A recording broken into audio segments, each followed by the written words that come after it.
World bank की report है, ताजा रिपोर्ट है कि इंडिया में हर साल 110 लाख ग्रेजुएट होते हैं और उसमें 90% नौकरी के लायक नहीं होते। ये हमारे वर्ल्ड बैंक की रिपोर्ट है हमारे एजुकेशन सिस्टम पे। सरकारी स्कूलों का बुरा हाल सिर्फ इसलिए है क्योंकि उसमें पॉलिसी मेकर्स के बच्चे नहीं पढ़ते हैं। जिन लोगों के हाथ में ताकत है, जो लोग शिक्षा व्यवस्था को चला रहे हैं, उनके बच्चे सरकारी स्कूल में नहीं पढ़ते हैं। एक कल्पना कीजिए, कल को मुख्यमंत्री इस सेशन में अर्जुन मुंडे के बच्चे का एडमिशन हो जाए घोड़ा बांधा के सरकारी स्कूल में, क्या आपको लगता है कि कोई कोशिश की जरूरत है? 1 महीने में सारी व्यवस्था ठीक हो जाएगी अपने आप। सही है या नहीं? भगत सिंह ने कभी कहा था कि सच्ची आजादी उसी दिन आएगी जिस दिन देश के प्रधानमंत्री का बेटा और सबसे गरीब आदमी का बेटा एक ही स्कूल में पढ़े। सच्ची आजादी अभी आई नहीं, आनी बाकी है। और इसीलिए जरूरत है शिक्षा में क्रांति की, इसीलिए जरूरत है। भगत सिंह के सपने को साकार करने के लिए जरूरत है, उन शहीदों के सपने को साकार करने के लिए जरूरत है जिन्होंने अपने प्राण त्यागे, कुर्बानी दी, फांसी पर चढ़े।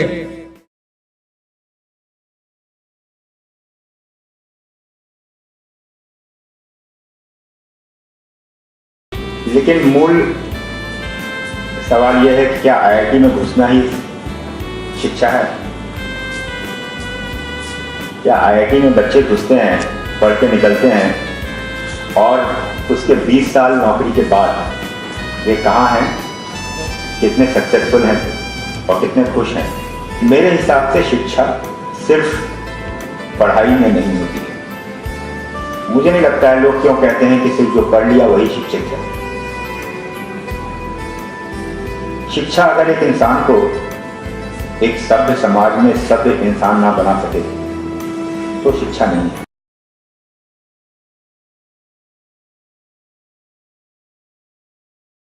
शिक्षा में नैतिक मूल्यों का कोई स्थान नहीं है।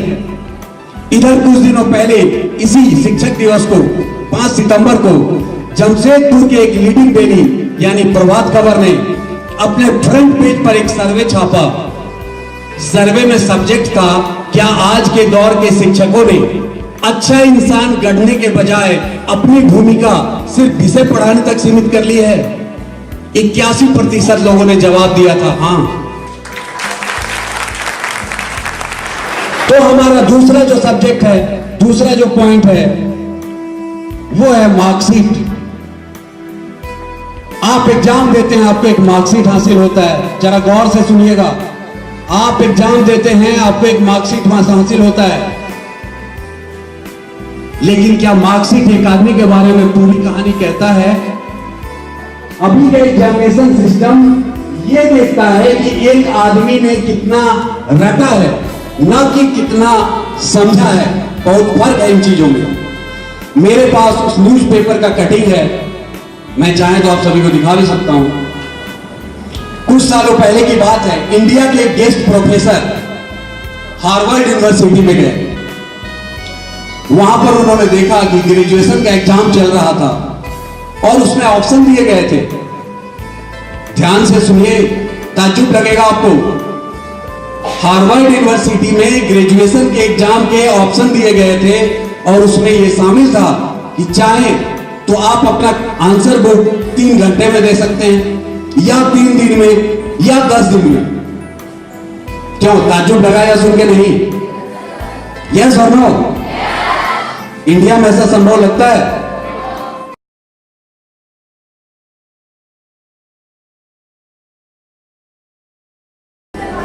बालक का सर्वांगीण विकास एक भेग वर्ड है जिससे कुछ भी समझ में नहीं आता है मुझे।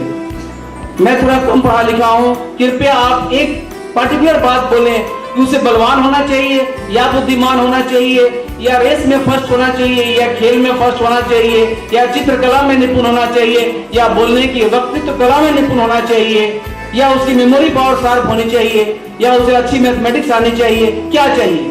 सर्वांगीण विकास का मतलब क्या होता है? क्या physically strong, mentally, emotionally, socially, what? लेकिन आपको याद रखनी होगी ये बात जो हमारे बैनर पर है, हर बच्चे में एक हीरो है। ये अभी का एजुकेशन सिस्टम स्वीकार नहीं करता है कि हर बच्चे में एक हीरो है। और यही कारण है कि माँ बाप बोलते हैं कि हम डॉक्टर बनाएंगे भाई, इंजीनियर बनाएंगे, क्योंकि उसको प्रतिष्ठा है। एक अंडा बेचने वाले को प्रतिष्ठा नहीं है, एक किसान को प्रतिष्ठा नहीं है।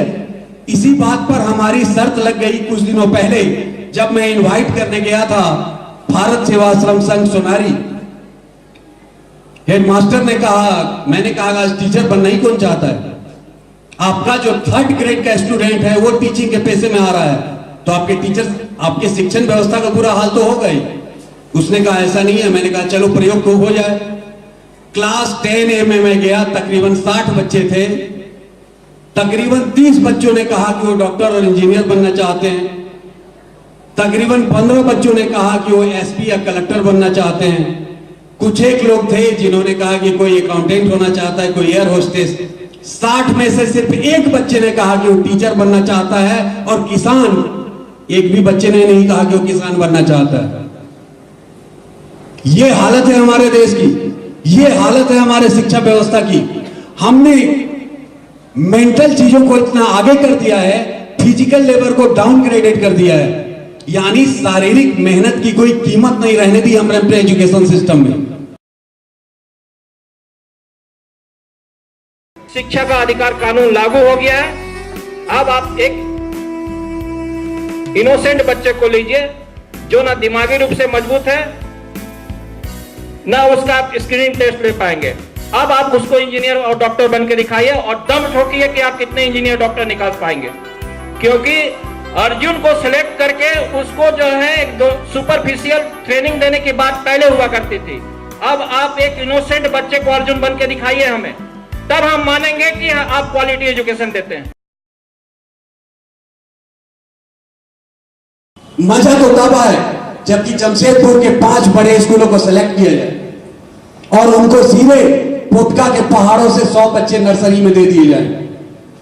किसी भी बच्चे को किसी आधार पर आप निकाल नहीं सकते।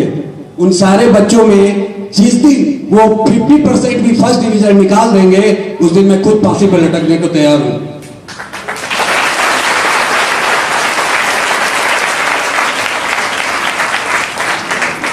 तो ये है बड़े स्कूलों का फंडा। एक और भी पॉइंट में आना चाहता हूं, और वो कि स्कूल और टीचर की जिम्मेदारी तय हो।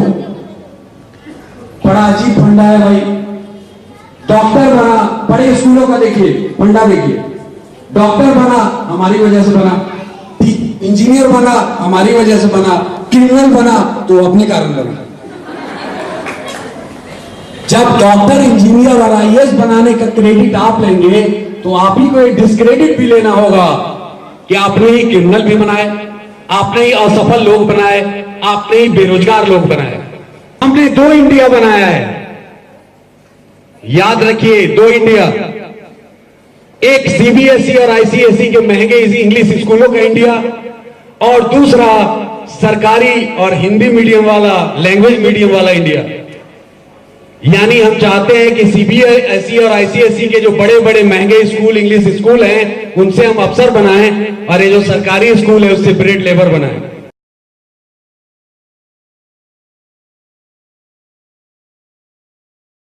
सभ्यता और संस्कृति की बात हो रही थी, और यह बात हो रही थी कि आप इंजीनियर तो बन जाते हैं, डॉक्टर बन जाते हैं, या जिन पदाधिकारियों की चर्चा होती है वो पदाधिकारी बन जाते हैं, लेकिन उनके अंदर एक मानव, एक मनुष्य जीवंत नहीं हो पाता।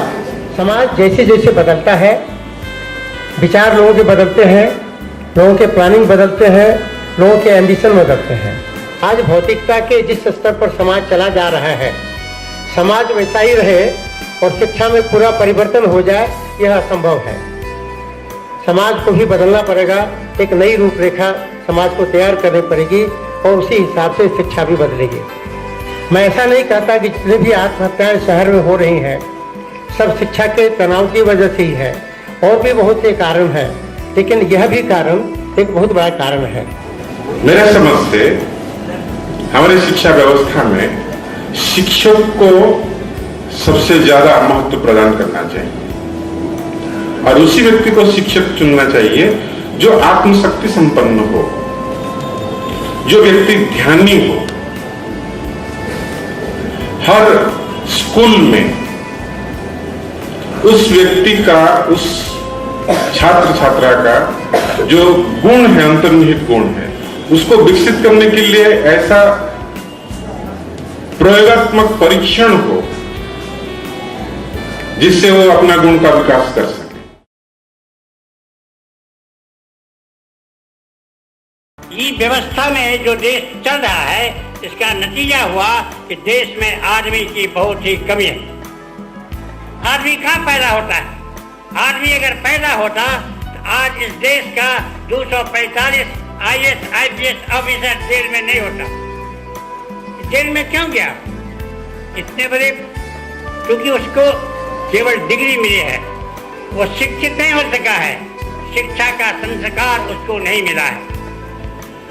शिक्षा की हालत अत्यंत ही खराब है।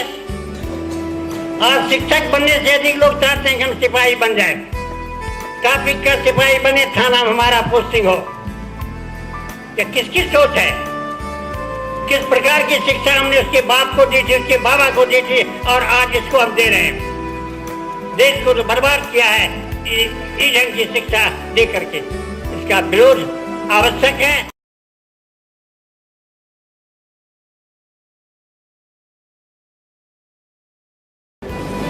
शिक्षा का उद्देश्य क्या है? देखिए, हमारे यहाँ शिक्षा को विद्या कहा गया है और कहते हैं सा विद्याया विमुक्ते। विद्या वह है जो मुक्त कराती है। किससे मुक्त कराती है? ये नहीं कि जीवन से और परलोक से, ये सब मुक्ति नहीं। हमारी जो संकीर्णताएं हैं उनसे जो मुक्त करा दे, हमको सुसंस्कृत बना दे, वह शिक्षा है। शिक्षक के रूप में हमेशा ये विचार रहा है कि 5 क्लास तक बच्चों को ज्यादा विषय की शिक्षा मत दो।